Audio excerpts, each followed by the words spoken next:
Good day, fellow adventurer, and welcome to my first episode of the Pathfinder Primer. In this episode, we will be covering the basics of spellcasting traditions in preparation for my video this Friday on the Wizard.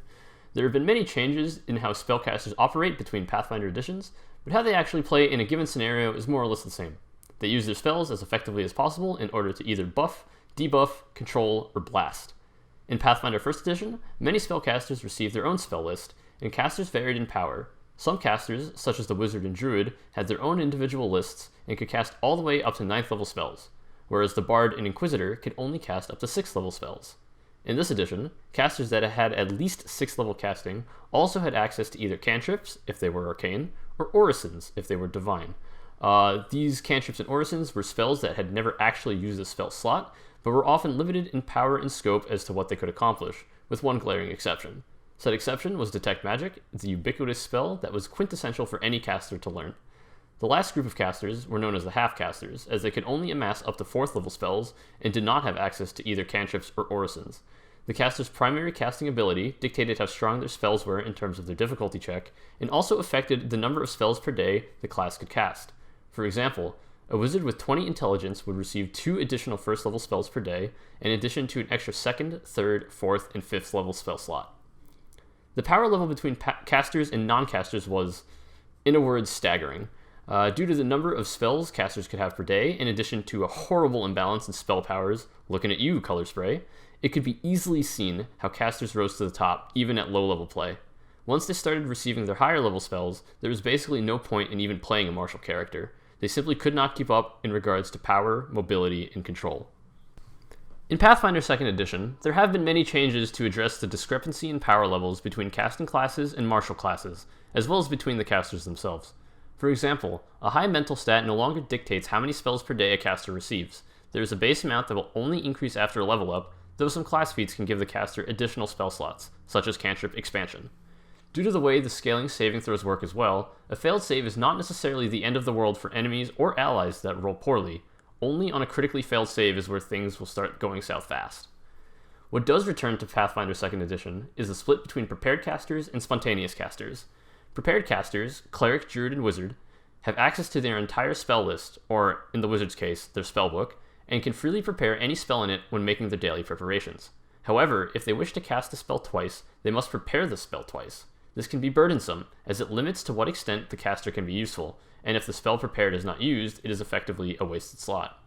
Spontaneous casters, the Bard and the Sorcerer, do not have this problem, as they may cast any spell of the appropriate level in a given spell slot, and do not need to prepare their spells in advance. However, the downside to this is that the number of spells they have at their disposal are quite limited, and thus will not have the versatility provided by having said expanded list. However, one of the nicest changes given to spellcasters is how spell attack rolls operate. No longer are they dependent on the character's strength for melee attacks, or dexterity for ranged attacks. Instead, they will add their casting modifier to the rolls. And additionally, many spells, especially cantrips, add this modifier to damage as well, giving casters more contributions to encounters at earlier levels. Another change that was seen is at what rate each caster learns their spells. In 1st Edition, all spontaneous casters learn their spells at a level later than prepared ones.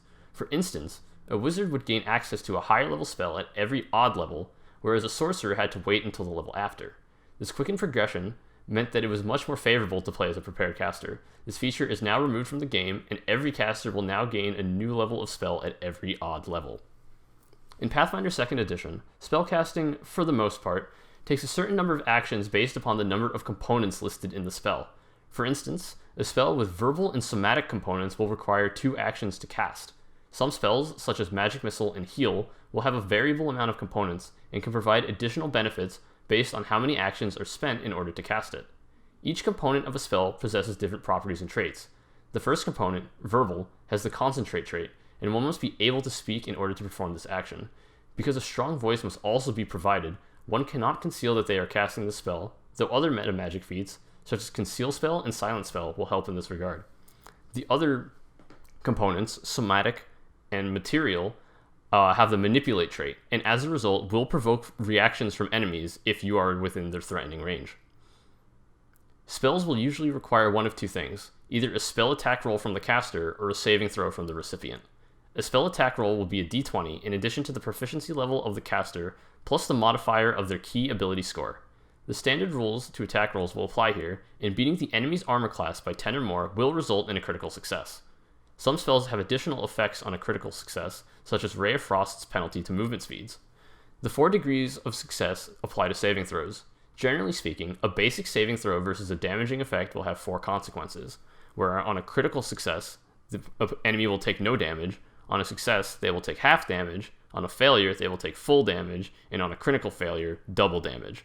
Similarly, with debuff or save or suck effects, a similar pattern can be seen, with no effect on a critical success, a lessened effect on a success, a strong effect on a failure, and a debilitating effect on a critical failure. As a result, it is important to ensure that your spell DC is as high as possible to make sure that your opponents are failing more often than they are succeeding. As of this video, there are 4 different spellcasting traditions available to players: Arcane, Divine, Occult, and Primal.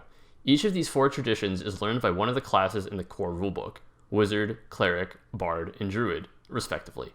The Sorcerer here is the exception, as their bloodline will dictate what spell tradition they will have access to.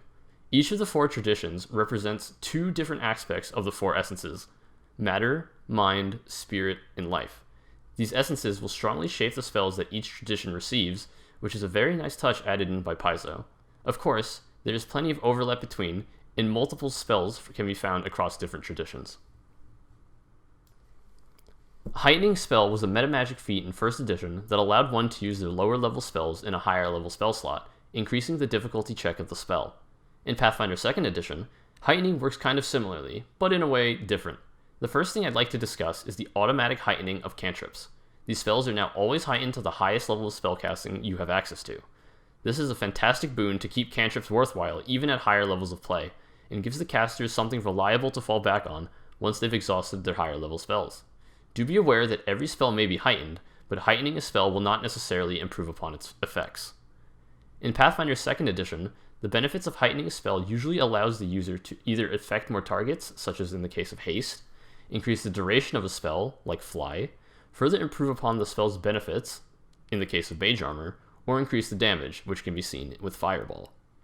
Do be aware that higher level spells often have more powerful effects, so when preparing spells, if you are a prepared caster, make sure that you have the best selection for the tasks ahead of you on any given day. In addition, prepared casters may freely heighten any of their known spells to higher levels, using an appropriate spell slot. For instance, a wizard who has the spell Fireball in their spellbook may prepare it as a 3rd, 4th, 5th, 6th, 7th, 8th, and 9th level spell if they so choose. I'm not sure why they would, but the option's there. Spontaneous casters are in a bit of a different boat. Because of the limited number of spells known, it will be important for them to select solid options regardless of what they have access to.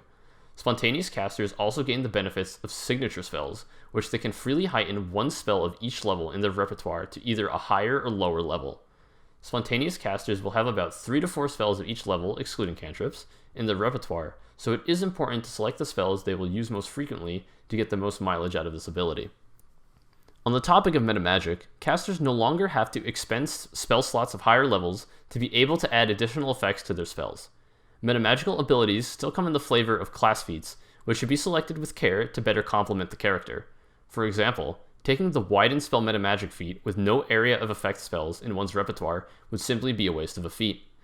Metamagic feats will add an extra action to the spell being cast to provide an additional effect.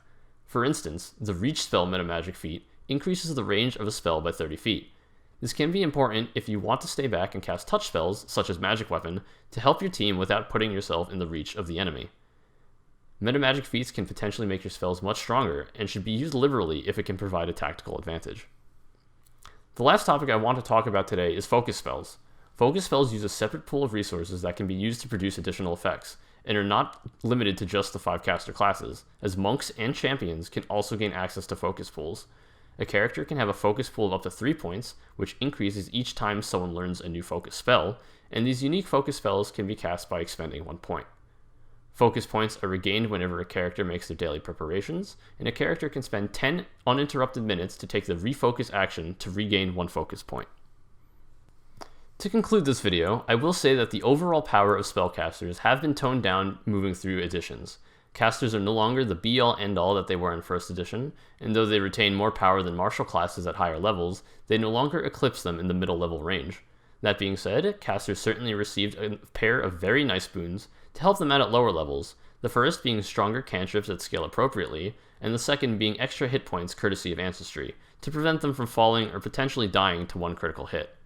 All in all, I think that the caster classes in Pathfinder 2nd Edition are still in a very good spot, and each of the 5 casting classes presents something interesting and important to any given adventuring party. If you enjoyed this video, please feel free to leave a like, comment, and subscribe to the channel for additional content. Also, please stay tuned for this Friday's video, where I will be discussing the Wizard.